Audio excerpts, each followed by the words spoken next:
Evening everyone, we're going over dog lighting today, and as usual I'm just going to take a little moment to get set up, make sure that you can all hear me okay, check the audio is working, and have a chat to you guys in the little chat box. So I'm just getting everything set up, getting ready for doing some dog lighting, but we're doing this again because it was requested by some people that missed the previous one. Oh, I can hear my own voice, there we go. Requested by some people who missed the previous dog lighting one, and I had a few more questions, a few more things getting a bit more in depth. So yeah, if you guys have any more questions, do add them in the chat. But do talk to me in the chat, because otherwise I'm just sat in a room talking to myself. I like it when you guys come back and forth with me. Anyway, well, I'm assuming I can guess that the audio is actually working because I just heard my own voice coming through my laptop screen. So we can assume that that's working all okay, and I will start moving over to the presentation in a second. So let's move over here. Okay, so studio dog photography, we're looking at lighting specifically. Now there's a couple of lighting styles that you all seem to favourite, you seem to be favourite ones, which especially the silhouette lighting, so I'm going to go into detail about that one. I've actually just won an award, a silver award with a silhouette image, so it's one of my favourites to do, so we're going to go in depth onto that one. Oh, heard that, you're quiet though. I can try and resolve that for you. Let's figure out the audio first. Okay, I'm hoping that's not too much. Tell me if that is any better, because I've just tweaked it a little bit. Let's try, there we go, that's definitely synced.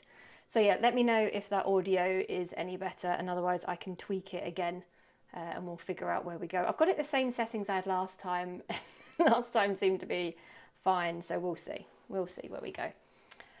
So with the dog photography, for the lighting side of things, we're using flash lighting, and I'm going to show you all the different techniques, although these can be created with continuous lighting a little bit, but it works best using flash. So, quite though, not much better. Let's have another look.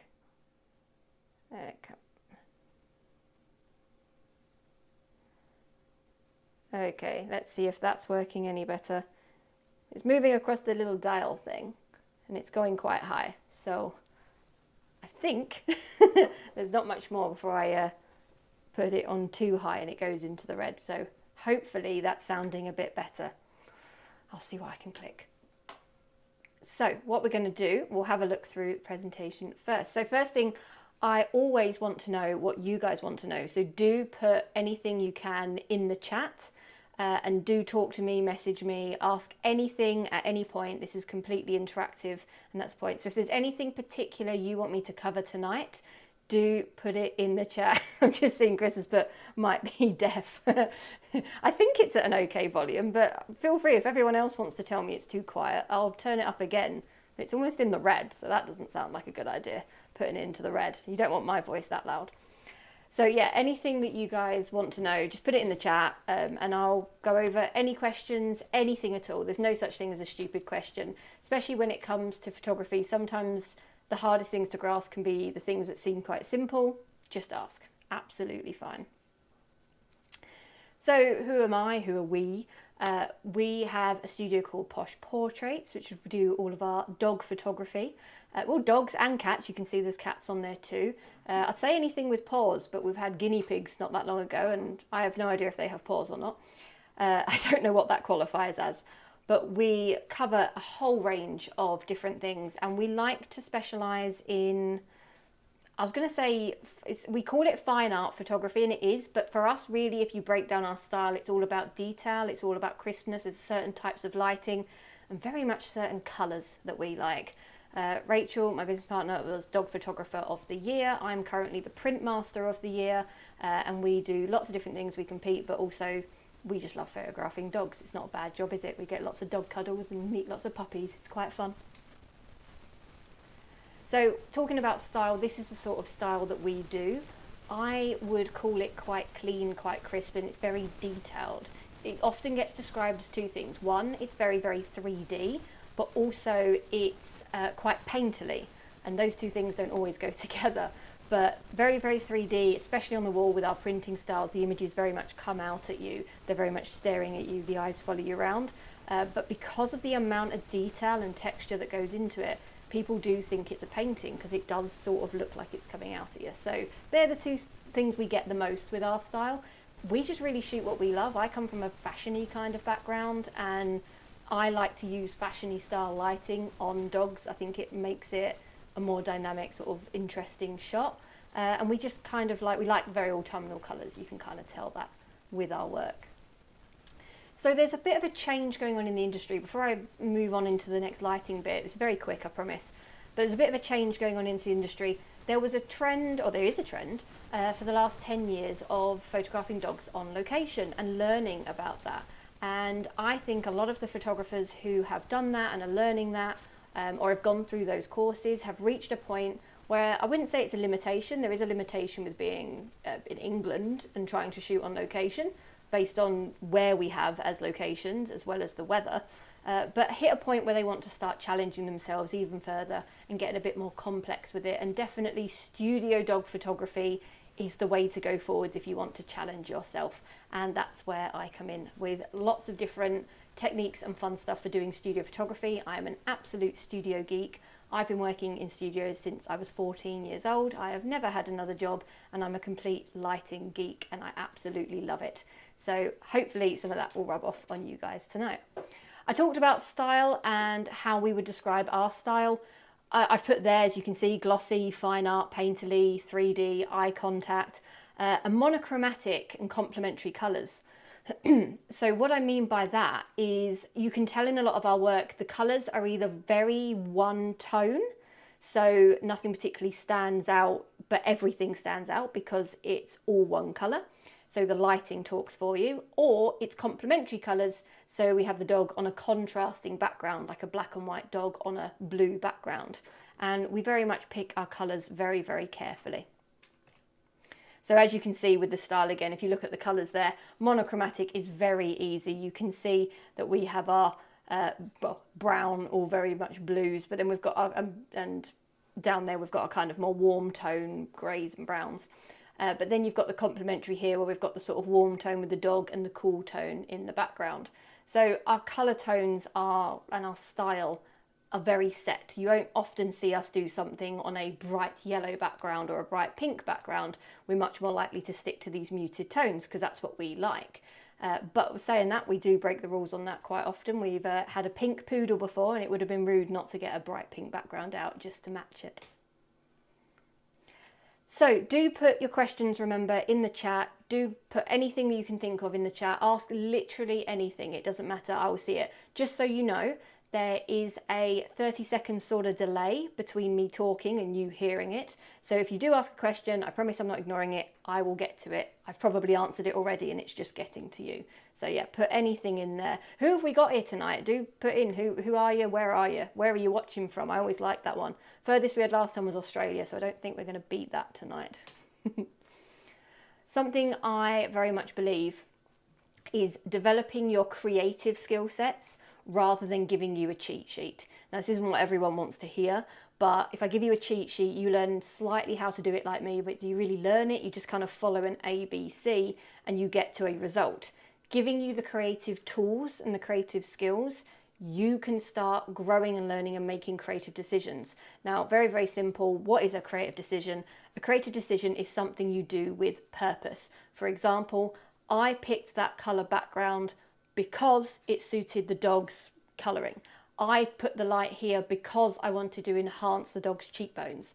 I moved a light behind because I wanted to add separation. Anything you do with purpose, anything you do that is deliberate is a creative choice. Not, I use this background because they told me to, or I put the light here because someone said that was how you do it once. You're only a creative if you're making deliberate decisions. I've seen a few. Best styles for a black dog. Yes, I will be getting to that. That is no problem. That is one of the harder questions. Come on. So you guys will see throughout this, if you are interested in any of the workshops and actually coming and seeing what I do in the studio, you are more than welcome to come and get a ticket to come over to the workshops. They're on the website, studiophotographyworkshops.co.uk. Very, very easy. You can find me on all the links, and you can use this code if you want to get £120 off and come to one of our workshops. We've just put some new dates on because we had to move some because of the heat. Dogs are not so good. Not so good when it's too hot, and we have rules that over a certain degrees it's just not safe. And so unfortunately, one of the days that we were all ready, we had to call it because 28 degrees is too hot for us, let alone a dog. So we've got a few new dates coming, and as they sell out, we add more. So don't worry, but get yourself booked on if you want to come and see us in the studio. So let's move on to understanding lighting. The big secret when it comes to what we do with lighting is very much within the texture. And everyone's constantly asking about how we get the sharp texture. And actually, a lot of photographers jump to the conclusion that we sharpen our images. That's the first thing that sort of comes to their head. But it's actually a few other things than that. One, I saw that, sorry, I've just seen a message come in. Was that the small dogs one? We've had the small dogs one recently. That one actually happened. But we had another one, which was just one of our regular dog workshops that had to be moved. And that's been rescheduled. We did manage to do the small dogs, even though it was warm. It wasn't too warm. We managed to get through it. It was very fun. As usual, we've got a model, Janice the pug, who is fantastic. She's always the star of the show. We had a few other models as well who were all fantastic, but Janice does always steal the show a little bit. So so the big secret when we're looking at creating that texture, it comes from right at the beginning. So camera choice is one thing. Now, obviously, whatever you have is absolutely fine to be working with. We shoot with medium format, which means it's the biggest sensor ever. It means it's a big, chunky camera, and it does mean that bigger sensor, we get more detail. So that is a first contributing factor.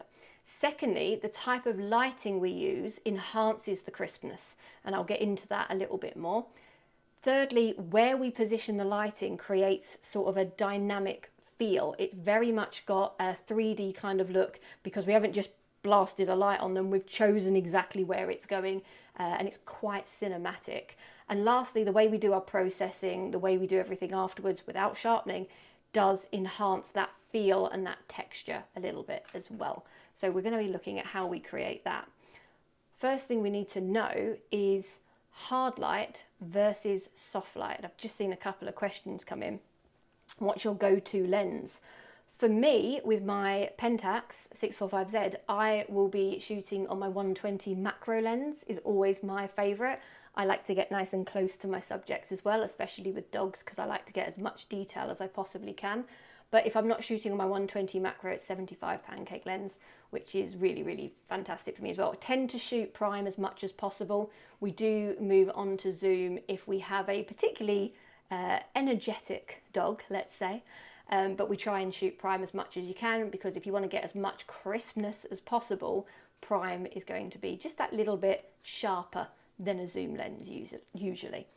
So that's my go-to lens. But basically, for me, it's the longest lens you can get away with. That's how I would say, what's the longest you can get away with? And if you're just starting out and you have no idea, get yourself a good range zoom lens so you can do a bit of everything, and then moving on from that. Watching from Ohio. Okay, you win. You're winning as the furthest one. Brilliant. So hard light versus soft light. This is really easy to explain, and I'm not going to go deep into it because we want to get to the lighting setups. I know you guys want the good stuff. But basically, if you don't understand hard light and soft light and you're doing location work, hard light is when the sun is directly on your subject and you've got all kinds of harsh, contrasty shadows. If you ever photographing a person in hard light, they'll be squinting. There's lots of like big shadows everywhere, like in the image on the right here. Soft light is when the sun goes behind the clouds and the clouds act as one beautiful big diffuser and everything goes a bit flat.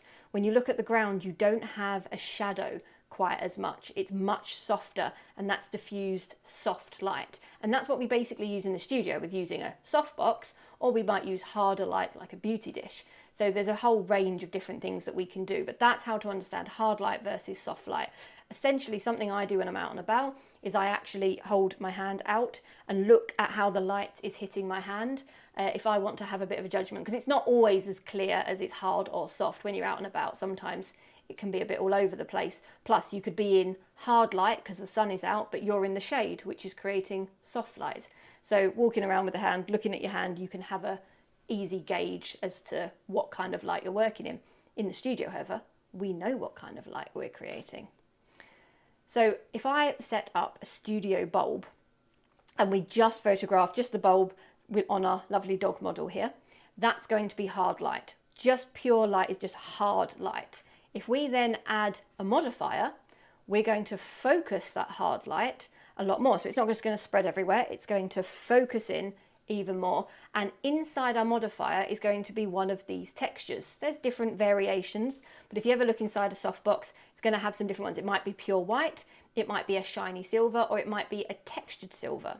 Now, the pure white creates quite a soft kind of light. The silver is going to be a bit harder. The textured silver is going to create the crispest, hardest type of light. And that's the one we often choose when we're working with dogs. That's the one we always go for. Now, we shoot with Elinchrom lighting because they have the best texture inside the soft boxes for exactly this purpose. This is why we absolutely love it for dog photography. You will find that cheaper modifiers often have the middle one. They have a shiny silver, and that's absolutely fine.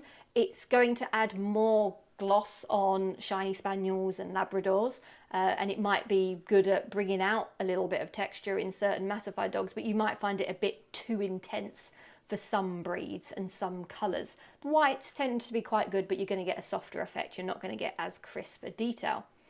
So then we can add a baffle in the middle, as indicated by the line here.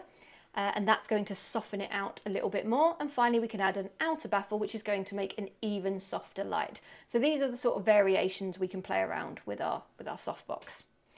So what we use, these are some of our modifiers that we would be using. We will be using usually a deep 100 octabox, but we will be taking the outer and the inner baffle out and just using it with the silver, and we put a deflector in the middle, so the light isn't just coming out, it's bouncing in and then coming out the light. Now, if you don't know what a deflector is, it's this thing here, as you can see just there. So the light doesn't come straight out and miss this, it's going to bounce in and bounce back out and wrap around, making sure it gets all of that silver crispness as it bounces off. And we would be doing that with a 100-ish. We might be using a deep 70, a 100, a 150. We use lots of different types of light, but 9 times out of 10, it's going to be a deep 100 as our basic sort of setup.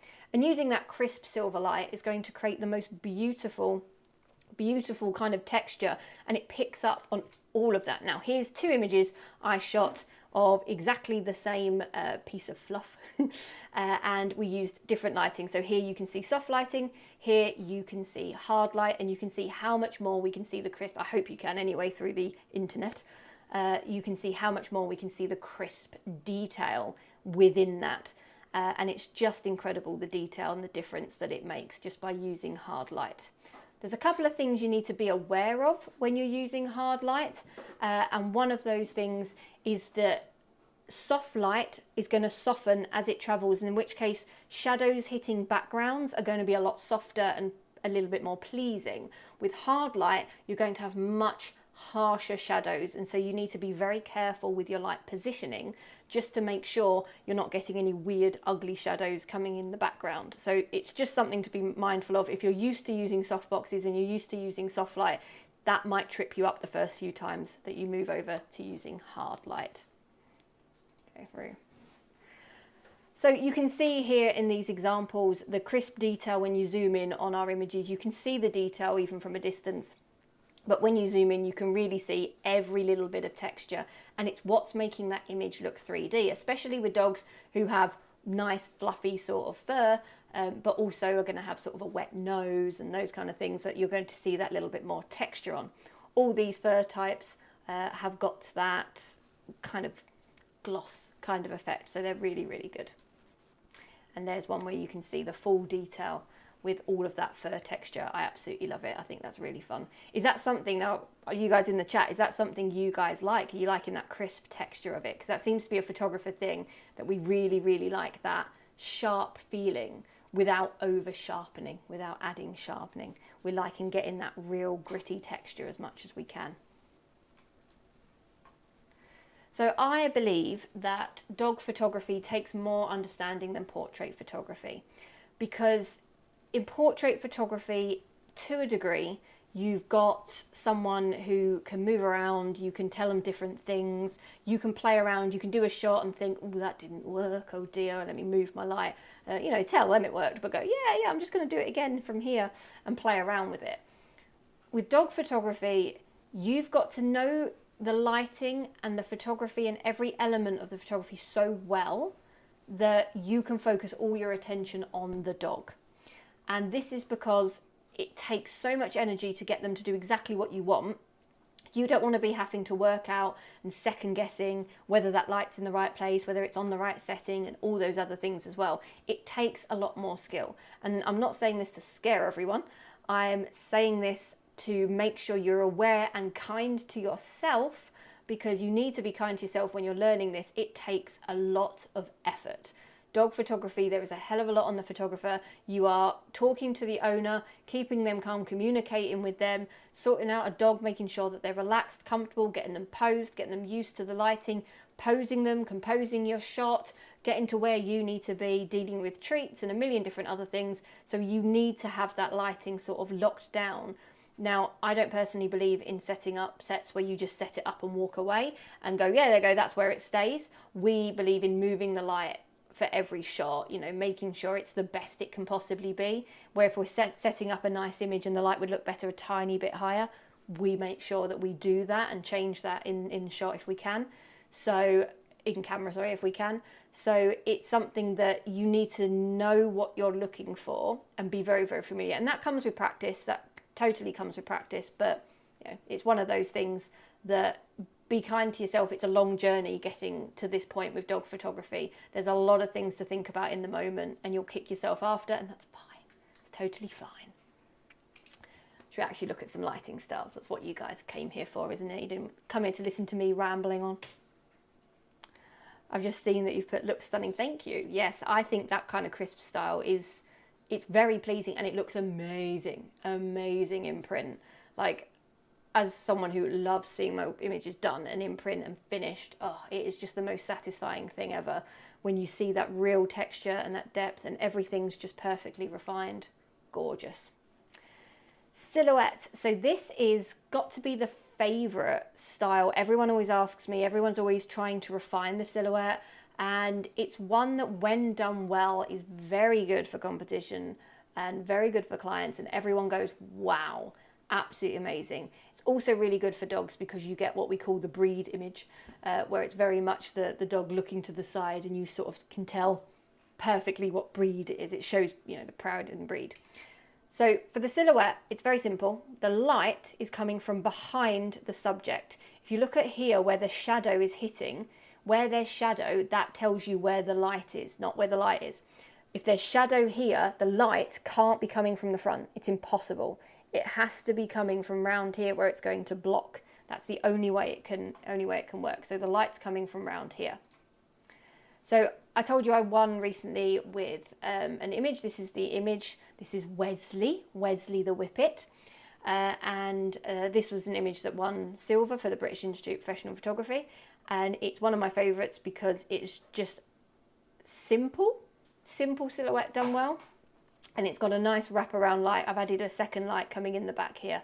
And it's got all that texture, all that detail, but we've got a very nice contrasty lighting here. So silhouettes is definitely one of my favourites. It's still something I shoot all the time. As you can see, we do it in lots of different breeds. Now, a silhouette is different depending on the length of the nose of the dog. There are some breeds, usually pug, but not this pug, but some breeds where they're very, very flat. And for that reason, you might struggle with a silhouette and they can't be perfectly to the side. They need to be a little bit further round. Sometimes that is the case. So you do need to bear in mind what's going to be appropriate for that dog. But a long nose does look rather good on a silhouette.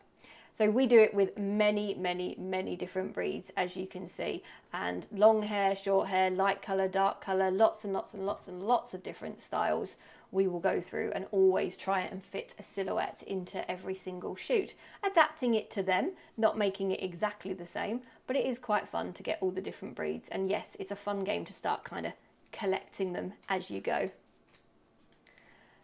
So when I'm doing the silhouette lighting, you can see in the video here, we've got the light further round. It's further round, there we go, it's further round from the subject, and we've got a platform in front. Now we use this little box, it's nothing fancy, it's an ottoman from Wilko's. I think it was about £18. It's not very much. And the dog will get up and take a seat on the box. There we go. And as Venus goes, right, I'll sit here and I'll look that way. And you can see that I'm holding a treat and I'm just directing. What we're going to do is we lead, it's called leading with the nose. And we lead the dog round, lead them with the nose where we want to go, bring them up onto the box, and then we'll direct them. Now, silhouette is one of the shots that you can't do on your own. You do need assistance, and so often it will be the owner, but that's just because you need the dog looking elsewhere. You can't be in both places. Now, you can, if you can set your camera up on a tripod and you can have a little remote trigger, then yeah, technically you can do it, but you do need to get your positioning right for that. It can be a little bit harder. Sometimes it's easier just to get someone else to be there. And then all you need to do is explain to them whether you want their hand moving towards the light more, further away, just to get the position right for that breed and for that dog. But that's all we do for the silhouette, is we have that light further round. And now I will ask if there's any questions you guys have based on the silhouette, because I know some people who have watched this before have gone away and tried it and had a go, and I know there's a couple of common issues that come up, so do let me know if you have any questions to do with the silhouette. So I've done 3 versions here. Technically speaking, the first one is not a silhouette. The first one is just sort of front lit. And this is what most people do when they try and do a silhouette. Lots of photographers get stuck in their head that the light goes between you and the model. And that's just not the case. The light can go behind the model. And people break it in their heads going, well, it can't go back there. That's like it's been put away. So this is what most people do to start off with. Secondly, you've got the light coming sort of flat on, where it's going to wrap around that face even more. It's going to just kind of pool around the face. You're going to get that cheekbone, that definition, but you've got quite a lot of detail still there. And that's normally when the softbox is direct on. And then finally, you've got the light coming right from behind, which creates like a slither of light. Now this one I really like, but it is better on certain breeds than others. Certain fur types, ear types, all different things. It's better on certain ones than others, but that slither is really, really gorgeous if you get that. If that one, you're going to struggle on a flat face kind of dog. It just doesn't do very much. You kind of need the middle one from there. So they're the 3 different types of silhouette. So once you have mastered the silhouette, once you have got the angle right, you can start thinking about separation. Now, when you've got that light positioned, you would have seen in the video, it was quite high up. It's normally coming from quite a high angle, because we're not looking at lighting under the chin, we're looking at lighting the eyes. They've got a longer nose. We're not really wanting all the chest area as lit. We want it to be from the top. But once we've got that perfect one light silhouette, you might want to add a second light to add that full separation light going all the way around. So it creates a beautiful rim light, and this is where it's stunning, absolutely stunning. So you can see here we've got our second separation light just coming in, and for this I used 2 lights. If you don't have 2 lights, or you don't have the room for 2 lights, you can use a bounce board, V-flat, or a reflector, just something that has a white surface or silver. You can get away with silver as well with dogs, but a white surface or silver surface, just bringing it in there so the light is going to bounce off and bounce back to your subject, oppositional from wherever your light has been placed. I like adding a separation light. I think it's good.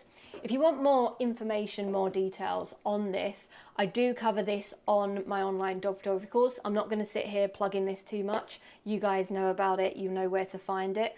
But the online course, we have all the details. We've only just launched it. It's very, very new. and we're slowly putting more and more and more and more videos out. We've been filming absolutely tons, and we're going to put a deep dive into every single lighting, every single edit, every single aspect of studio photography that you can think of. And we've got some really exciting things coming up in the next few months, so look out for that one.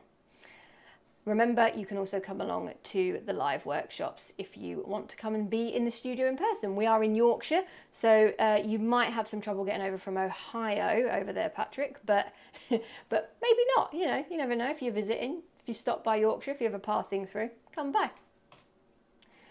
So the next lighting setup, the other one that is probably, well, I call it statement. It is our statement. It is our feature sort of piece, is the statement headshot. Now, a headshot's great in itself, but we call this a statement because it has that little something extra. Instead of adding a load of extra lighting and things in, what we do is we're adding a spotlight on the background to create separation.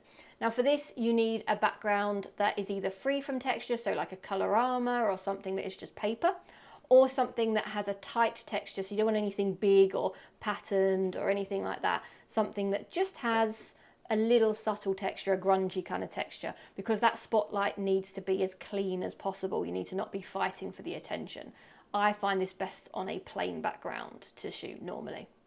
And we just have a very small light behind, and that light will just be a small reflector, maybe with a grid, depends on how big we want the pool of light. We've got a whole range of different modifiers we choose for our spotlights, but depending on what we want to do and what kind of gradient we want, we can create a nice hot spot behind. Now you can go for a hot spot behind the head, a gradient coming from the bottom, a big sort of pool of light. You can go on a whole range of different things, and that's what gives it a lot of variation.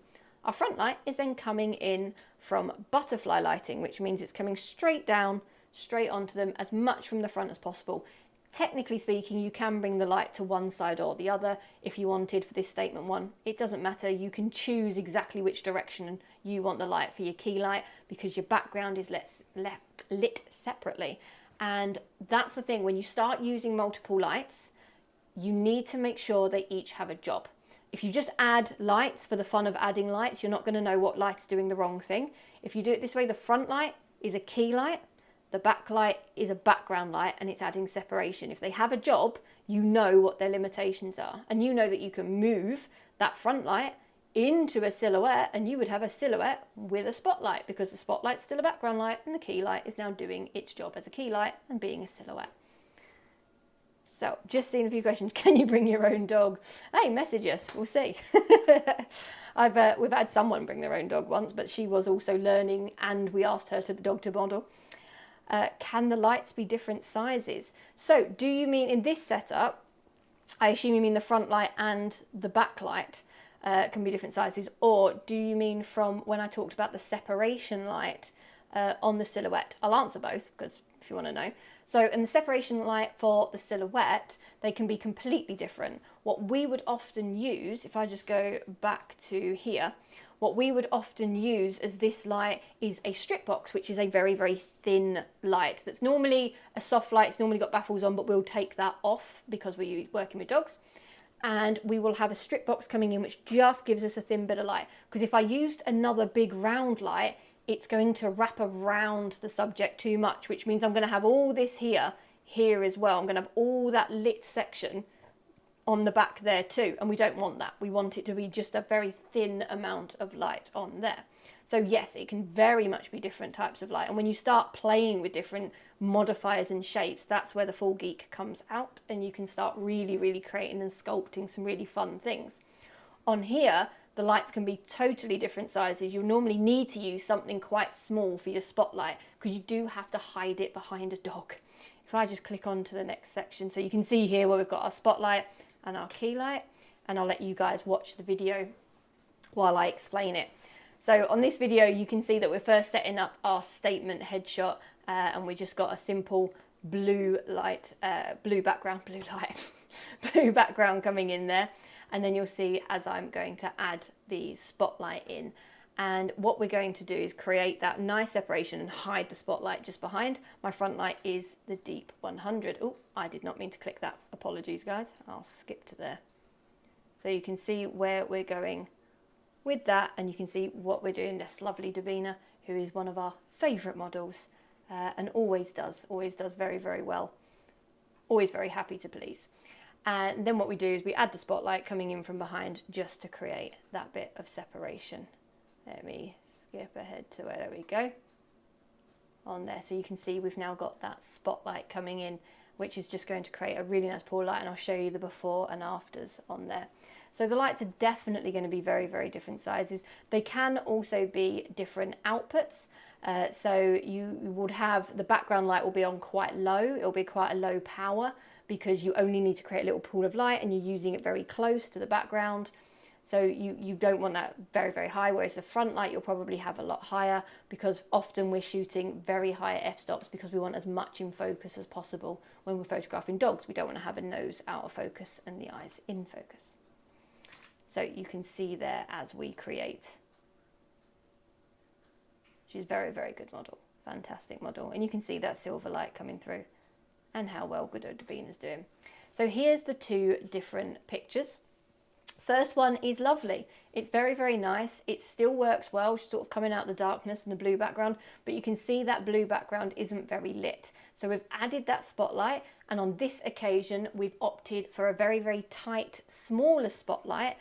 So it's just getting the edge of her head there. We didn't want big because we knew we weren't going to be that zoomed out. We were going to be quite close and intimate with her. Whereas if we had more of half the body in, we would have added a bigger pool of light coming in. Yes, yeah, Staffy, although I think Staffy crossed with something, I'm not actually sure, I can't remember. But yeah, she's absolutely lovely, the soppiest dog ever. The first time I met this dog, I had a fine art setup ready in the studio from a child shoot, and they came in and they said, oh, she can go on there. And I said, oh, I'll move the ladder. And they went, no, I meant the ladder. And Davina literally climbed a ladder. And I was like, oh, okay, well, I didn't ask her to do that, so cool. It's not me forcing a dog up a ladder. And she was like, yeah, cool. The dog just went up and did a pose. Absolutely loved it. Insane, absolutely insane. What's the cover on the background light? So for that one, we had a 18 centimeter reflector with a honeycomb grid. And I normally have one here and I don't have an example, but 18 centimeter reflector with a honeycomb grid. Here's the range of ones we use if anyone wants the full geeky. We would have the 18 centimeter reflector with or without grid, 21 centimeter reflector with and without grid. There's also a background reflector, which is a wider sort of spread one. And then there's also a background, well, another background reflector, which kind of pivots up. We call it a Pope's hat because it looks like a Pope's hat. But what it does is it creates a gradient going up the background, but doesn't spill back onto the model. They're the ones we often go to. However, with a lot of the reflectors, you can get different types of grids to go on the front of them. And these come in a whole range of different thicknesses and degrees, and you can make a million different types of spotlight with them. If you start collecting these, it can take you some time. They're quite fun, but different honeycomb grids that go on the front of your lights, and you can create all different pools of light. We've done all sorts. We've also used strip boxes laid on the floor, gradienting up, lots of different things. So you don't feel limited like it has to be that light. You just have to be able to either hide it with a dog or hide it out of your composition. So it's either lower, higher, whatever. You could have an overhead light coming down and then you get a pool of gradient that way. There's lots of different ways of adding a spotlight in. Now, obviously a classic spotlight's behind the head. That makes sense. It's going to be a spot. But, you know, adding a background light that's going to create this kind of separation, I want you to feel creative and be able to choose exactly what you want for your shot. It's going to vary on a lot of different things, so you can get creative and play with it. Come around. So you can see that we create our statement headshots in lots of different ways, and it doesn't really get boring. It doesn't get to a point where you go, all right, I've got to do that again, because once you're changing the combination of, like we said, the modifier and the key light, you can play around and change those. Then you add in the dog, the breed, the colour of the dog, which obviously you have limited control over, but you will get a variety by default. You will get a variety come through. You've then got your background colours and your background textures. So suddenly you've got a whole portfolio of different images, but you've done the same setup. You've just adapted creatively to each one, and it just looks so cool. It's so dynamic, range of different shoots. And as you can see, Davina looking happy and smiley in the middle there. So between these two, anyone who's watching, do you guys have a preference between the two? Do we like the separation one? Do we like it classic and simple? I do find that sometimes you get a bit of a divide here, and that's totally fine, because at the end of the day, this is developing your style. It's developing what you prefer. And if you do prefer one or the other, that doesn't mean you'd prefer that style on a different dog. But do let me know what you guys like.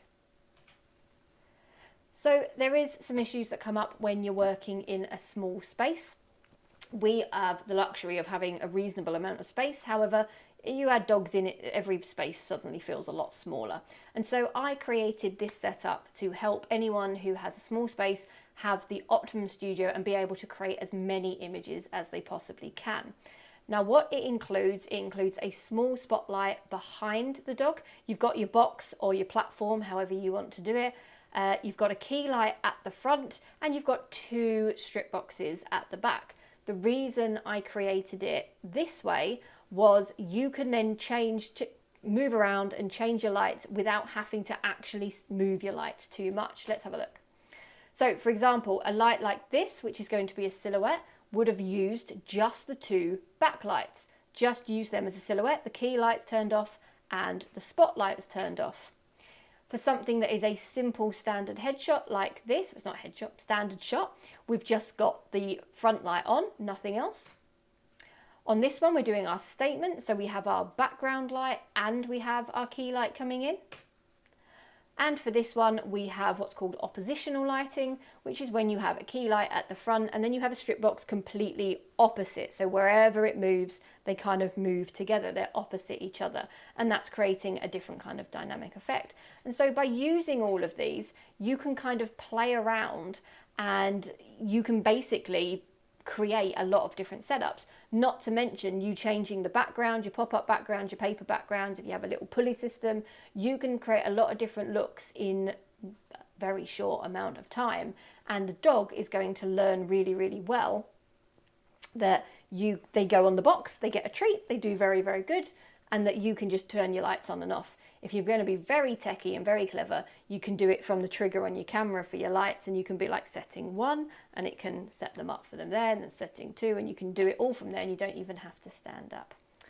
Well, I've just seen separation, but only with a smidge. Yeah, well, to be honest, I like both styles. There's quite a lot where I will shoot just a 1 light really clean, because nothing beats a good 1 light setup. Sometimes it's 1 light done well is amazing, and then I'll go immediately onto a 6 light setup because apparently I like to show off with it. So I'll just go one to the other, and just play around. So there's nothing wrong with using lots and nothing wrong with using 1, as long as they're all being used intentionally. So let me just move this across while I'm setting this up. Ooh, I've clicked off my screen. I have to move over to the other bit. Do let me know if anyone has any more questions though, especially I love the questions coming in. It does make me think that you're actually listening and I'm not just talking to myself. There we go, we've got set over. So one of the main things that I get asked or get told, is our pup isn't very photogenic. 9 times out of 10, that is because they are either fully black, fully white, or some sort of combination. And this is because when they try and take pictures on a camera phone, or even a camera really, if they're doing anything on auto where the camera is making the decision, it's looking for 18% grey. And what that means is it's looking to find the highlights and the contrast, it's looking for the shadows, and it's trying to find something that is lighter or darker than something that is fully black and fully white. And it's confusing it, it's confusing the camera, which is why it doesn't often become very photogenic. So pictures like this happen where the camera has underexposed or overexposed naturally for these dogs, and we have to accommodate for that. You have less of this in studio lighting. The reason is we're controlling the lights anyway. The camera is, robots are stupid, the camera is stupid. You are the one in control. You are the one adding the light. And so you're not going to have as much of the issue. I've just seen a question come in with what white balance to use, and that is actually a really good question, especially because it's one of those things where you can change that after. Now I'm going to assume everyone here is shooting in RAW. We shoot in RAW, and you can change it after, and it doesn't make a difference if you do tweak it after. However, we always have presets of white balances set up on our camera, and we pick and choose depending on the dog, depending on the setup, what we're doing. Now, a good example here, if I have a beautiful blonde-haired child with blue eyes and I have them on a grey background, very, very simple setup. If I shoot at 5,000 Kelvin, which is the middle, you'll see on your cameras there's a little K setting when you go into white balance. That's for you to manually set it, and it's in Kelvin. 5,000 is daylight. That is neutral. I believe it's actually something like daylight at midday in Japan, but we had to rate it on something, didn't we? So Kelvin, 5,000 is neutral. If you then take it up to 6,000, I'll keep it simple, take it up to 6,000, the image will get warmer. The grey will go really, really nice warm. The blonde and the skin tone and everything is going to look really, really nice. And the image is going to be nice and crisp and warm. If you then take it down to 4,000, it's going to get cooler. So for that, the blue eyes are going to enhance. The grey is going to go blue, and it's going to complement those blue eyes. And it's going to look really, really nice in a comparison. So you pick and choose the white balance you want for each set. And this is the same for dogs. So we will range between, I think my presets at the moment, although I do change them, is 4,200, 300-ish. I've got a 5,000, I've always got my neutral, and then I've got something that's, I think it's 5,800, I don't think it's as high as 6.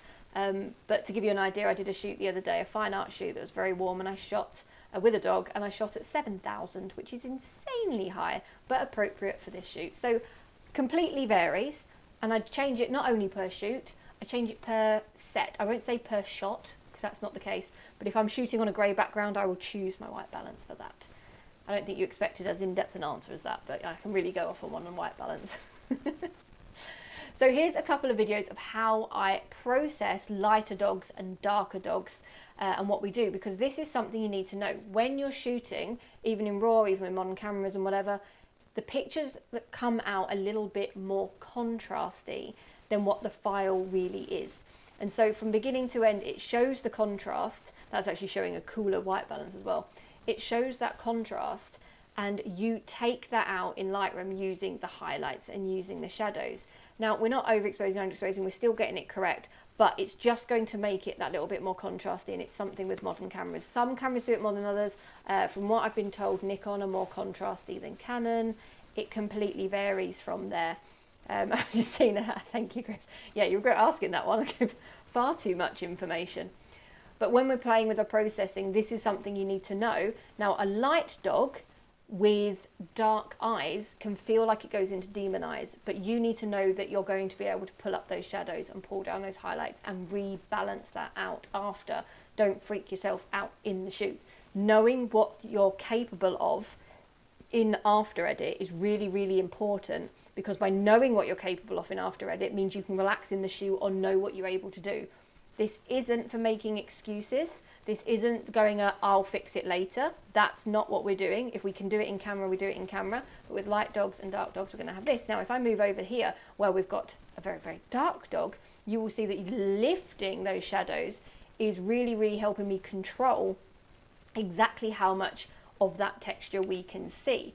And it's correctly exposed. It was that. This is a fantastic dog called Hamish. We call him Dougal because he's the same as Dougal from the Magic Roundabout, if anyone's old enough to remember the Magic Roundabout. Yes, he is called Hamish, he's not called Dougal. But you can see how much texture, it's insane how much detail you can get out of that. And we're not looking at overexposing our background for that. We would be overexposing the mouth and all sorts of things. Finally, when you've got dogs that are a bit of half and half, you need to bring those highlights down and you need to pull those shadows up, and that way you're going to get a much more sort of rounded view and you're going to see everything a lot cleaner, taking away the contrast. Now, here's something interesting. You've added contrast by where you positioned your light. You've chosen how contrasty that image is. By default, you've chosen that you want a shadow here and you want the light there. You can flatten the image as much as you want, take out all the contrast, all the whites, all the blacks, remove everything.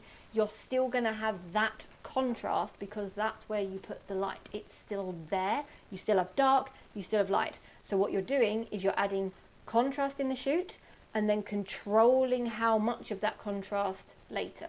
You're not really removing it, we're controlling the level of it and how effective it is. I hope that makes sense. So do remember you can join me on the online course. We've got a group and everything's very, very nice. We're all very, very friendly, and we've got lots of new content coming soon, including tons on lighting, tons of live demos and all different sorts of things.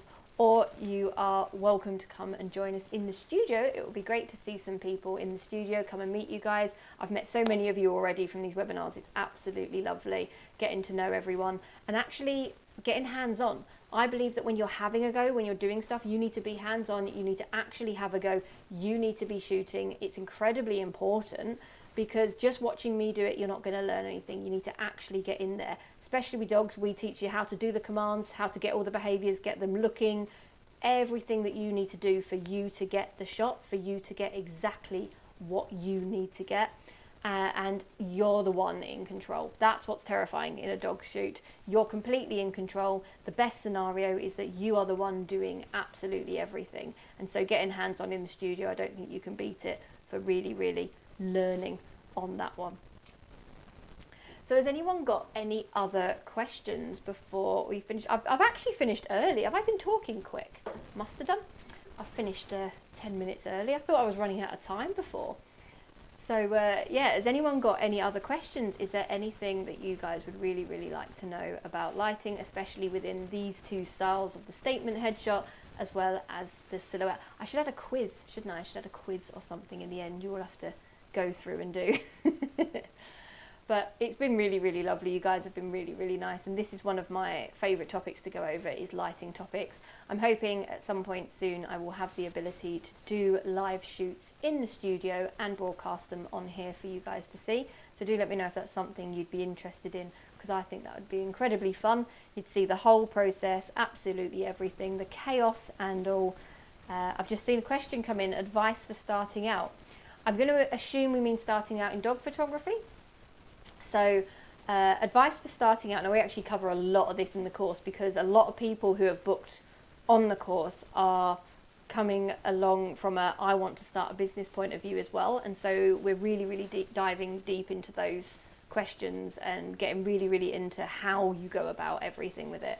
But if you're starting out with dog photography, especially with studio dog photography, get yourself 1 or 2 light setups. Now I recommend the D-Light kits from Elincrom. You can get them, I believe, at the Flash Centre, and they are perfect starter kits for what you're doing. The D-Light 2s, D-Light 4s, and they tend to come with 2 very standard, bog standard soft boxes.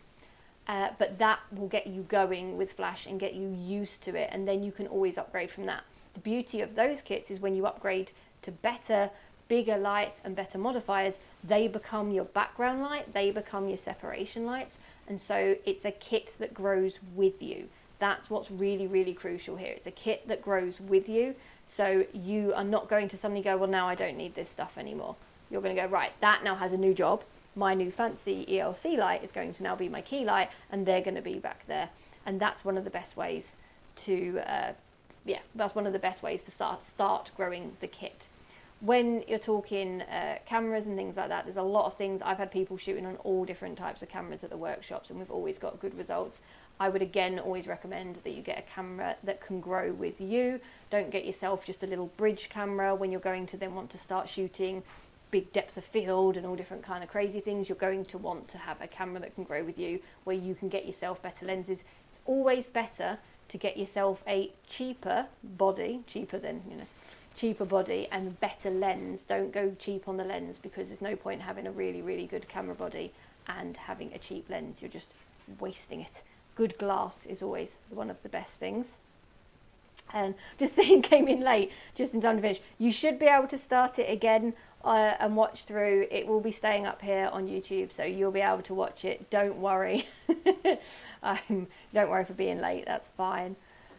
So with separation light behind, said Patrick, is that something we like, or is that a question? Oh, and coming in more questions from there. So yeah, I think that covers what you said, Chris, for starting out. I think if that's what you mean, kit-wise and everything. I'm going to go way more in depth into the course, because people have asked questions about how you start building your brand, creating your style. That's the biggest question, because that's hard. And yeah, how you start out building your confidence and your client base as well, because building your confidence with dogs is a massive one, absolutely massive. So I will try both lighting setups, thank you. Hope to come to workshop in the future. Would love to see you there. It would be absolutely brilliant. I love meeting people from these webinars. It's been really, really fun. And it's fantastic to sort of meet people in real life as well at the studio, and you can come and have a nosy around the studio. It's all great, you know, lunch is included. We have loads of fun. It's really, really good. So yeah, I let me know if you try the setups, if they work, if you have any trouble, email me, message me. I'd love to chat about it. I've had loads of people send me pictures already of them trying these setups. Definitely let me know. And it's Studio Photography Workshops. I can literally just do that. There you go. It's all that way, sorry. There you go. Studiophotographyworkshops.co.uk.